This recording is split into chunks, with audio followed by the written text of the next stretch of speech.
Hello, hi everyone. Welcome to Slice of 3.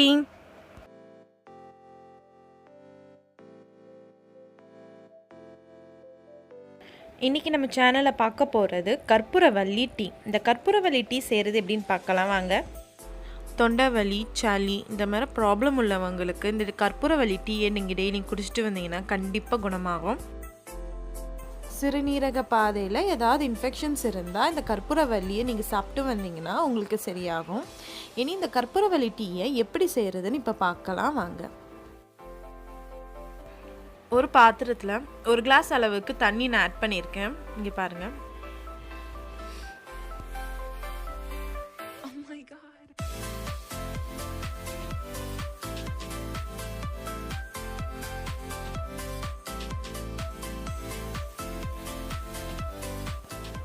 நான் இப்போ ஒரு 1/2 டீஸ்பூன் அளவுக்கு டீ தூள் ஆட் பண்ணியிருக்கேன். உங்களுக்கு ஸ்ட்ராங் இல்லைனா லைட்டாக வேணால் அதுக்கேற்றபடி நீங்கள் அட்ஜஸ்ட் பண்ணிக்கோங்க உங்கள் டீ தூள் பவுடரை. இப்போ டிகாஷன் நல்லா கொதிச்சிடுச்சு. இது கூட ஒரு 4 இலையை நான் நல்லா கழுவி கட் பண்ணி வச்சுருக்கேன். இதையும் நான் ஆட் பண்ணிக்கிறேன். இனி இது நல்லா கொதிக்கட்டு. ஒரு 5 நிமிஷம் வரைக்கும் இதை நல்லா பாயில் பண்ணி விட்டுக்கோங்க. இது நல்லா பாயில் ஆன பிறகு ஃபில்டர் பண்ணி தனியாக ஒரு பாத்திரத்தில் ஊற்றி வச்சுக்கோங்க.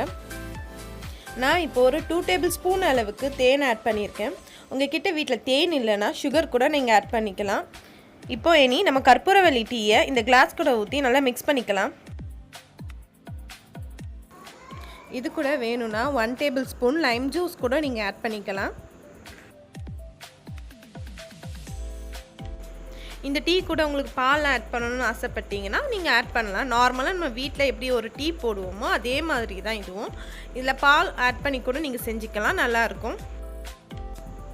கோல்டு, காஃபு, த்ரோட் பெயின் இருக்கிறவங்க இந்த டீயை குடிச்சிட்டு வந்தீங்கன்னா சீக்கிரமாக குணமாகும்.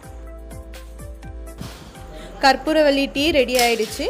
உங்களுக்கு இந்த ரெசிபி பிடிச்சிருந்தா என் வீடியோவை லைக் அண்ட் ஷேர் பண்ணுங்கள். என் சேனலை சப்ஸ்கிரைப் பண்ணுங்கள். தேங்க்யூ.